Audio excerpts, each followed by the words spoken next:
Hey, my name is Lamar, but you're probably here looking for the engagement guide. I help people get engaged. There is no question too big and no question too small about diamonds or gemstones. Please feel free to send me an email, theengagementguide@gmail.com, or simply slide in my DMs or write a comment on this video. Let me know where you're confused, what I can demystify for you. All of this information I'm giving you is 100% for free. I just want to help connect people with gemstones. We'll leave all the like and subscribe stuff until the end because I just want to get to the meat and potatoes. Now, this is my very first video. Yay! Which means that it's going to be very introductory. Today, I'm going to be talking through the 4 C's of diamond buying. Maybe you've already done some research and you know about the 4 C's. If you have not, this is the perfect place to start.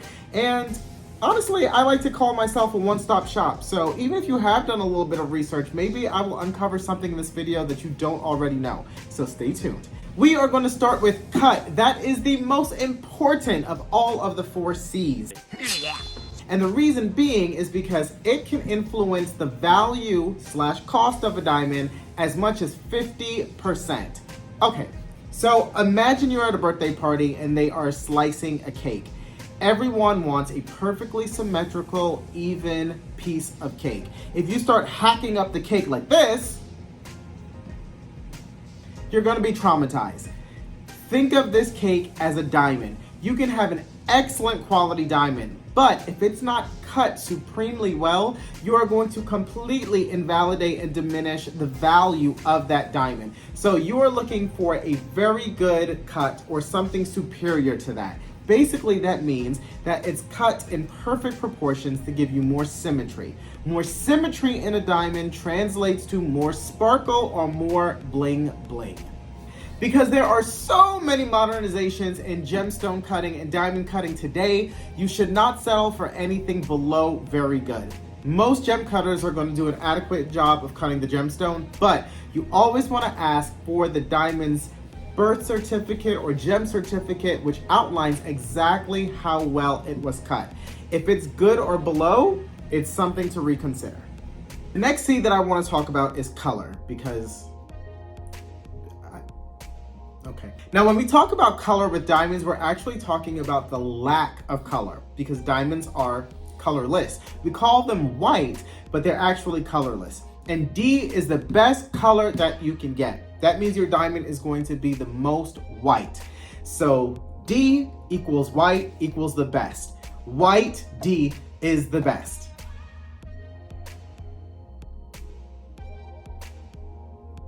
Now, you might be asking yourself, why do we start at the letter D? Well, it's because we had an alphabetical system in the past that went ABC, but because the color range in diamonds is just so vast, they couldn't all fit within those 3 categories.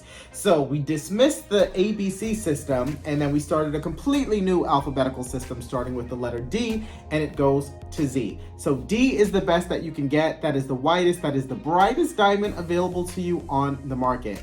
E and F are also within that category, but naturally, those are the best of the best. They're going to be incredibly expensive. Where you probably want to concentrate your efforts if you are the average American or the average person, I have no idea who's watching this video right now, you're going to want to be in the G to I category.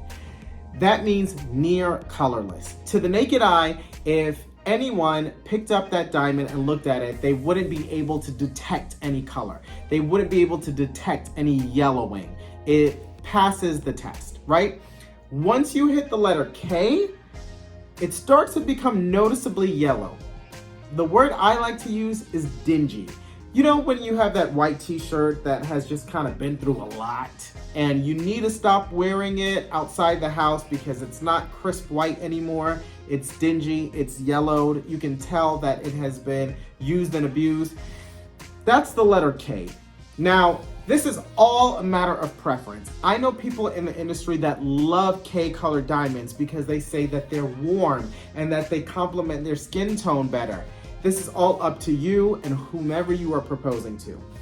However, when it comes to quality, when it comes to a diamond holding its quality, you're going to want to go anywhere in the alphabet before K. My professional recommendation.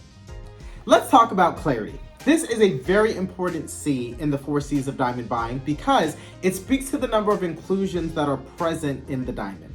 A diamond is a natural mineral. It is formed by Mother Earth. So naturally, there are going to be things included within the diamond like dirt, carbon, bubbles, fissures, feathers. Maybe you don't know what all of that language means. Just know that they all fall within the category of inclusions. And inclusions are not great. They can disrupt the flow of light in your diamond, causing it not to sparkle. You can also, depending on how bad the inclusion is, see it from the naked eye, and instead of appreciating the diamond's beauty, just see a massive bubble or a cloud or a big dark black spot, which is probably a carbon deposit. So clarity is very important. When it comes to clarity, there are so many different categories, it's very easy to get confused.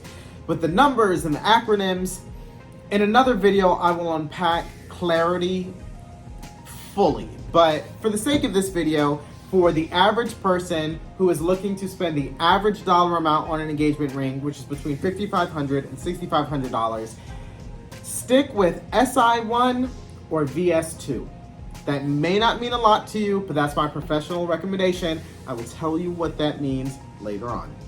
Side note, if you want more details or information on the clarity grades right now, you can always visit my website, lemarscott.com, Lemar Scott.com. There's a tab there that says the engagement guide. When you click on it, there is a free PDF that talks about precious metals, diamond grading, including clarity, and gives you a pretty great introduction to the wonderful world of diamonds collectively. So that exists. And now we are on to carat weight.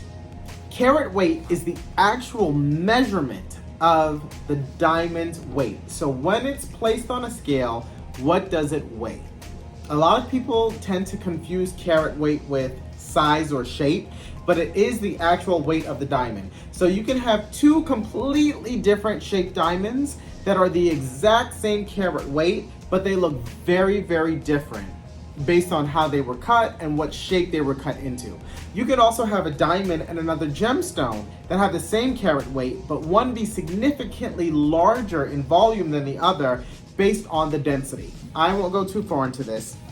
Just know that the average carat weight for an engagement ring as of this year was somewhere around 1 to 1.1 carats. Okay, it used to be 3/4 of a carat, which is still a sizable and beautiful ring. It has elevated slightly to 1 to 1.1 carats. This is what this kind of looks like. The single most important thing to remember with carat weight is that it does not affect the diamond's price proportionately. Meaning, if I have a 1 carat diamond, just for argument's sake, that is $100 with very specific quality characteristics, and I have a 2 carat diamond that has equal quality characteristics, it does not mean that 2 carat diamond is $200. It doesn't double. Because it's more rare to find those same quality characteristics in a larger size diamond, it is going to be exponentially more expensive. Now, when you're shopping for diamonds by carat weight, you obviously want to keep in mind all of the quality characteristics that I talked about in this video, but you also want to keep in mind how those quality characteristics present in a larger carat weight. If you purchase an SI diamond that is a 1/2 carat large, you probably can't see those internal characteristics, and they probably don't carry as much weight in the final price of the diamond. But if it's a 3 carat honker and it's an SI quality, it's probably going to be a little bit more noticeable. I always like to say, when you're shopping for a diamond, it's a compromise of the 4 C's. What are you willing to cheat on versus what are you not willing to compromise on? When you figure those things out, you can play with the strings to find the perfect diamond that fits your budget. And believe me, there is a diamond that fits your budget. And that's where I come in. If you're having difficulty with any of these 4 C's, and if you say, oof, this is tough, hit me up. Let me know how I can help. I'd love to guide you. That's what I do. I am the engagement guide, and I want to see you say, I do. Cheers. Till next time.